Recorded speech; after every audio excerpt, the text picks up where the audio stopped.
Түнде суға барма. Жынның басшысы Самандун Сүлейменге 1000 жүйрік тұлпар ұстап беріпті. Сүлеймен оның қызметіне риза болып, не сұрайсың дейді. Самандун сонда: өзен көлді ежелден мекен етуші едік. Оны бізден тартып алып, оны адам ұрпағына бердің. Бізге мекенімізді қайтар, деп сұрайды. Сүлеймен сол кезде: дегенің болсын, бірақ түнде ғана пайдаланасың. Күндіз өзен адам баласының игілігінде, дейді. Содан жын жыбыр түнде өзен көлді аралап сайран құрады екен. Бір күні бір жігіт үйінде ішерге суы болмай, түнде өзенге барады. Барса, жындар оған су бермейді. Жігіт Сүлейменнің сарайына барып, болған жайды айтып береді. Сүлеймен жігітке бір дұғаны жазып береді де Самандунға сәлем айтады. Суға барғанда мынаны оқы, Самандунның есіне сал дейді. Жігіт суға барып дұғаны оқиды. Дұғасы мынадай екен: су иесі Сүлеймен, су алуға рұқсат ет. Оны естігенде Самандун барлық жынға былай дейді: бұл жердің шын егесі Сүлеймен патша, су беріңдер, дейді. Содан бастап адамдар түнде су алғысы келсе, су иесі Сүлеймен, су алуға рұқсат ет деп сұрайды екен. Қазақ арасында түнде суға барма, суға түспе деген ырым осыдан қалыпты. Құрметті тыңдармандар, сіздерге өтініш: қазақ тілді арнаның дамуы үшін видеоларға лайк басып, каналыма тіркеліп кетіңіздер. Күн батарда ұйықтама. Тәңірдің ырзық тарататын Рузан деген періштесі бар екен. Ол таң ата жерге түсіп, адамдарға ырзық несібе таратады екен. Күн шыққанша ұйықтайтын адамды Тәңірдің несібесінен мақұрым қалған деп түсінеді. Ерте тұрған еркектің ырысы артық, ерте тұрған әйелдің бір ісі артық деген мақал осыған орай айтылған. Рузан періште қас қарайыр кезде де жерге түсіп, ырзық таратады. Күн батарда ұйықтап жатқан адамды өлі санатына қосып, ырзығын кемітеді екен. Күн батарда ұйықтама, періште сені өлінің санатына қосады деген түсінік осыған орай айтылған. Ымыртта әйел баласына жалаңбас далаға шығуға, кірдің суын төгуге тыйым салынған. Ымыртта жындар мен перілер батыстан шығысқа қарай көшеді екен. Жын жыбыр кірдің суымен шөлін қандырып, содан қуат алады. Кірдің суын үйдің есік алдына төксе, жындар жиналып қалады, дейді. Сыр өңірінде мынандай аңыз айтылады.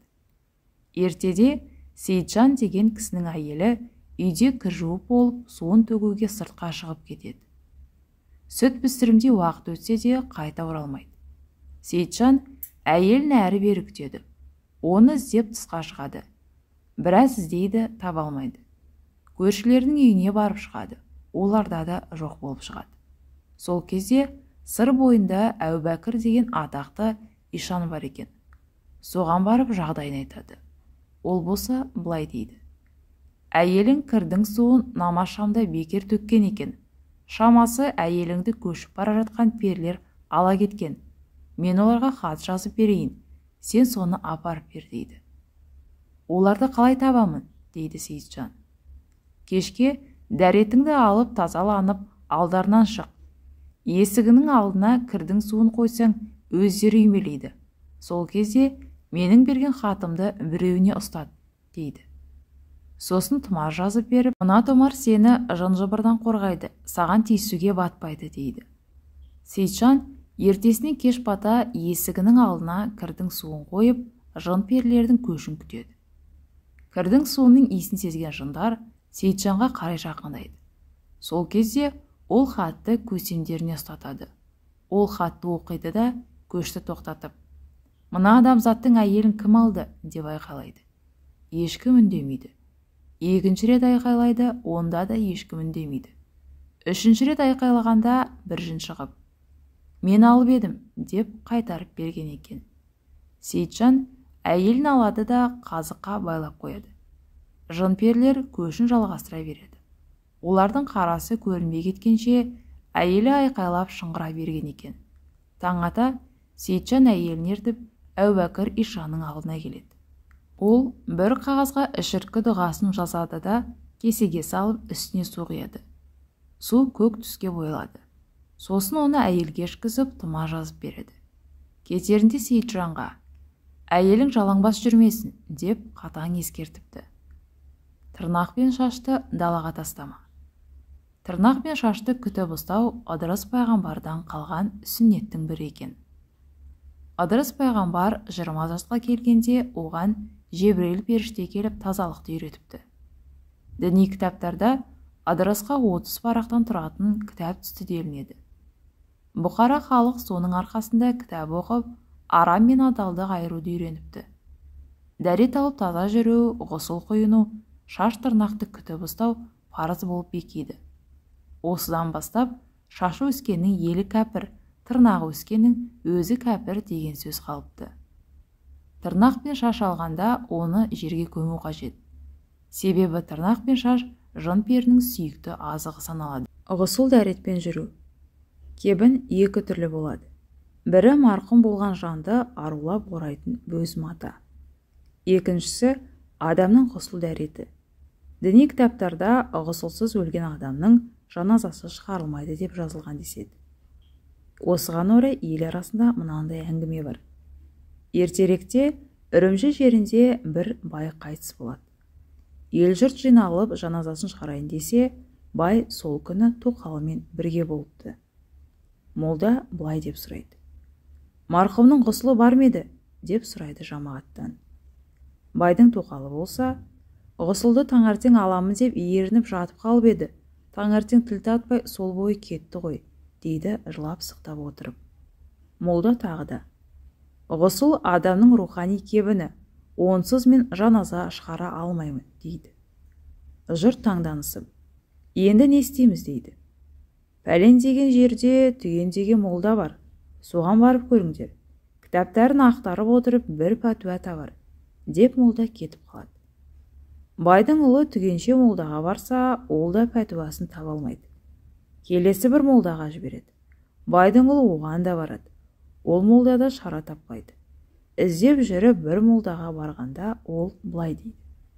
Қашқар қаласында әз молда деген дін ғұламасы бар. Бір білсе сол білер, болмаса шара не, деп шығарып салады. Байдың ұлы әз молдаға барады. Мән-жайды түсінген молда кітаптарын ақтарып отырып, мынадай пәтуа айтады. Әкеңнің ғұсыл дәретін түгендеудің бір ғана жолы бар. Оның жаназасына өзіңнен мал шығармайсың, ел жұртын жылу жинап ас бересің, дейді. Баласы таңғалып, елден жылу жинап не керек? Мал өзімде де жетеді. Қанша керек болса сонша мал соя аламын, дейді. Сол кезде әз молда. Жоқ, өзіңдікі жарамайды. Елді аралап, ағайыннан жылу жинайсың. Көп мал көңілге кір салады, тәкаппарлыққа ұрындырады. Осынша байлығың бола тұра, қайыршыдай елден жылу жинағанда кәпір нәпсің езіліп, көңілің кірден ашылады. Тәңірдің қалағаны осы тазалық. Көңілдің тазалығы арқылы әкеңнің ақуалын жақсарта аласың, депті. Байдың ұлы еліне келгеннен соң арланбай халықтан жылу жинапты. Әкесінің жаназасын абыроймен атқарған екен деседі. Қариялар осы оқиғадан соң балаларына ғұсылды таңға қалдырма, қашан өлерің бір Құдайға мәлім, деп өнеге айтып отырады екен. Исламда ғұсылсыз қадам басқан адамды жер қарғайды, жерді арамдайды деген түсінік бар. Айды құрметтеу. Ертеде күн мен айдың нұры бірдей болған екен. Екеуінде 70 бөліктен тұратын шуақ болыпты.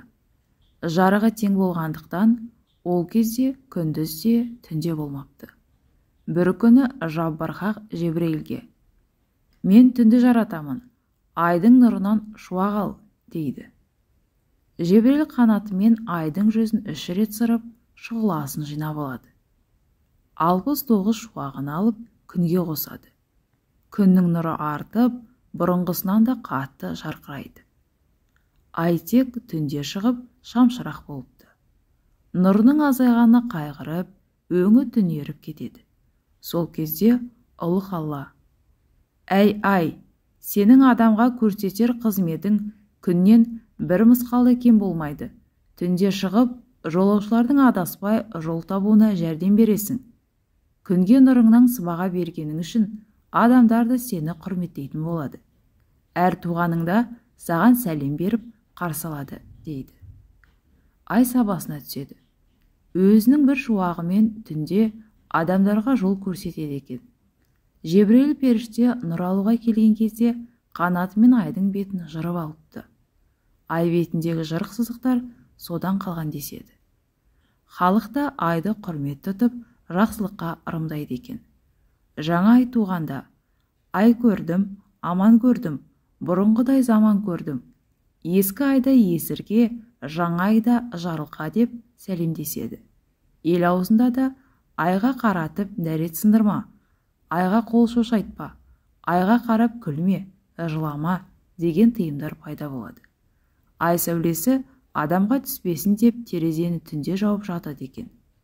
Ай сәулесі түскен адам ай кезбе ауруына ұшырайды дегенде наным бар. Бейуақта жылама. Діни аңыздарда ібіліс 3 рет еңіреп жылаған деп айтылады. Ең алғаш жұмақтан қуылғанда жылаған. Екінші рет тағдыр тақтасынан өзінің болашағын көргенде бетін жыртып дауыс салыпты. Үшінші рет Мұхаммед пайғамбарымыз туылғанда қара жамылып отырып қалыпты. Бетін тырнап шыңғырған кезі күннің батып бара жатқан сәт екен деседі. Содан бастап қас қарайғанда жылама, шыңғырма, дауыс салма деген ырымдар шығыпты.